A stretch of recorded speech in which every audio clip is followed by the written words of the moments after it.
Welcome to my channel. आज हम सीखेंगे कि पीएमईवाई ऐप में ड्यू पोटेंशियल लिस्ट को कैसे क्लियर करते हैं। सभी वर्करों के पास ये मैसेज आया हुआ है कि ड्यू पोटेंशियल लिस्ट को क्लियर करें, लेकिन समझ में नहीं आ पा रहा है कि उसको क्लियर कैसे करना है। तो इस वीडियो के माध्यम से आज हम सीखेंगे कि लिस्ट को क्लियर कैसे करना है। तो सबसे पहले आप क्रोम ब्राउज़र ओपन करेंगे, आप अपने पासवर्ड लगा लेना। पासवर्ड लगाने के बाद आप लोगों के पास कैप्चा आएगा वगैरह सब फिल कर देना। उसके बाद यहाँ आपने वेरीफाई पे क्लिक करना है। जैसे ही आप वेरीफाई पे क्लिक करेंगे आपके पास ओटीपी चला जाएगा। जिस भी नंबर पे ओटीपी जाएगा,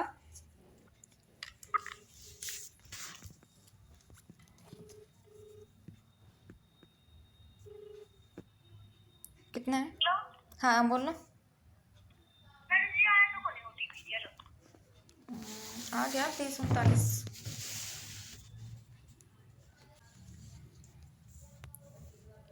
यहाँ हम ओटीपी फिल करेंगे।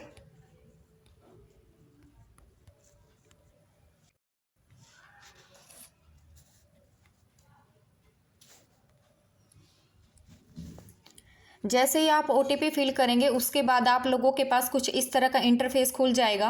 अभी मैंने एक वर्कर की आईडी खोली है, आप सभी अपनी अपनी आईडी खोलोगे पीएमईवाई के, तो आपके पास इस तरह का इंटरफेस आएगा।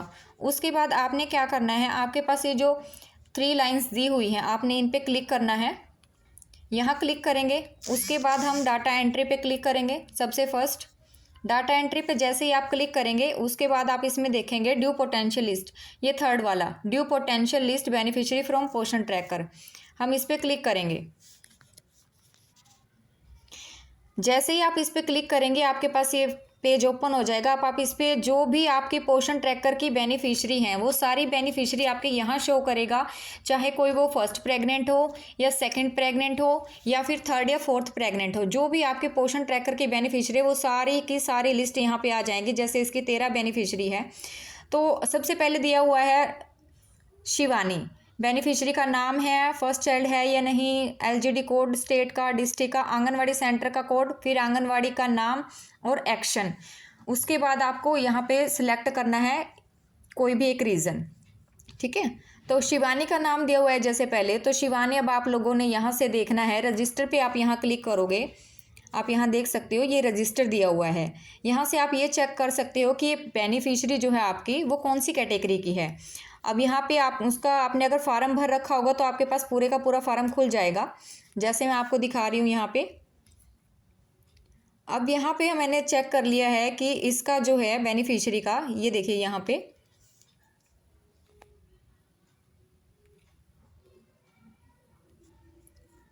फर्स्ट चाइल्ड, यानी कि शिवानी का आपने फर्स्ट चाइल्ड के लिए अप्लाई कर रखा है, ठीक है। तो आपको यहाँ से पता चल गया कि ये फर्स्ट चाइल्ड है।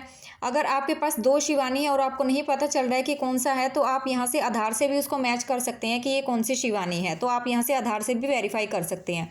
तो आपको ये पता चल गया कि इसने फर्स्ट में जो है इसका रजिस्ट्रेशन किया हुआ है। उसके बाद आपने इस पर एक्शन लेना है। अब एक्शन कैसे लेना है, शिवानी को आप स्क्रॉल करोगे, रजिस्टर में हमने चेक कर लिया है कि फर्स्ट चाइल्ड के लिए अप्लाई कर रहा है, तो यहाँ पे सिलेक्ट पे आप क्लिक करोगे।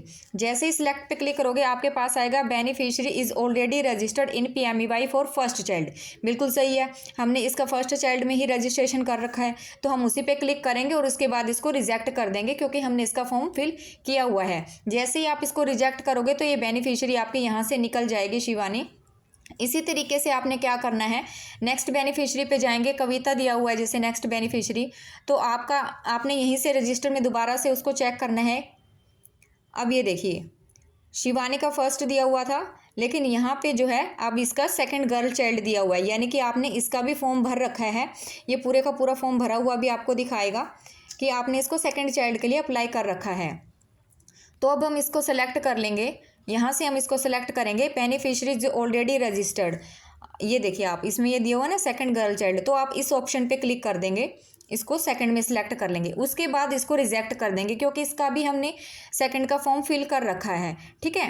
यदि कोई आपकी ऐसी प्रेग्नेंट है जो तीसरी बार प्रेग्नेंट हुई है या चौथी बार प्रेग्नेंट हुई है, या जिसको सेकंड टाइम पे लड़का हो गया है और उसको पीएमईवाई का लाभ हम नहीं दे सकते, वो ट्रिपल MSY का केस है, तो उसको आपने क्या सिलेक्ट करना है, उसको आपने नॉट एलिजिबल वाले कॉलम पे सिलेक्ट कर लेना है, ठीक है, उसको आपने यहाँ से नॉट एलिजिबल पे सिलेक्ट करना है और उसको रिजेक्ट कर देना है। इस तरीके से आप लोगों ने एक एक बेनिफिशियरी का पहले आपने वेरीफाई करना है कि वो फर्स्ट में है, सेकंड में है या फिर अलग है, थर्ड या फोर्थ है। जो फर्स्ट में है उसको फर्स्ट में आप सिलेक्ट करोगे रजिस्टर में, जो अगर आपने सेकंड में अप्लाई कर रखा है तो उसको सेकंड रजिस्टर में सिलेक्ट करोगे, अदरवाइज आप उसको नॉट एलिजिबल करके रिजेक्ट करेंगे तो वो केस आपका यहाँ से निकल जाएगा, आपकी ड्यू पोटेंशियल लिस्ट क्लियर हो जाएगी। इसके बाद यदि कोई बेनिफिशियरी ऐसी है जो अभी अभी प्रेग्नेंट हुई है और आपने उसका फॉर्म नहीं भरा है, तो आपने उस बेनिफिशियरी को नहीं छेड़ना है, उसको बिल्कुल भी वहाँ से रिजेक्ट नहीं करना है, उसको हम एज इट इज़ रखेंगे, उसको कुछ नहीं करना है। ठीक है, सिर्फ आपने वही क्लियर करना है जो आपने या तो आपने उसका फर्स्ट में भर रखा है फॉर्म, तो हम यहाँ से फर्स्ट में उसको सेलेक्ट करेंगे। यदि आपने सेकंड में सेलेक्ट फॉर्म भर रखा है तो उसको हम यहाँ से सेकंड का ऑप्शन सेलेक्ट करेंगे, अदरवाइज उसको नॉट एलिजिबल करके स्कीम से आउट कर देंगे। तो यहाँ से जो है आपकी वो ड्यू पोटेंशियल लिस्ट जो है वो क्लियर हो जाएगी। आई होप कि आप सबको समझ में आ गया होगा कि ड्यू पोटेंशियल लिस्ट को कैसे क्लियर करना है। इसके बाद भी यदि आपकी कोई क्वेरी रह जाती है तो आप मुझे कमेंट करके पूछ सकते हैं। ठीक है, रिजेक्ट मैं यहाँ इसलिए नहीं करके दिखा रही क्योंकि ये जिस वर्कर का है वही करेगी, मैं नहीं कर रही हूँ, मैं जस्ट आपको बता रही हूँ कि आपने ऐसे करना है।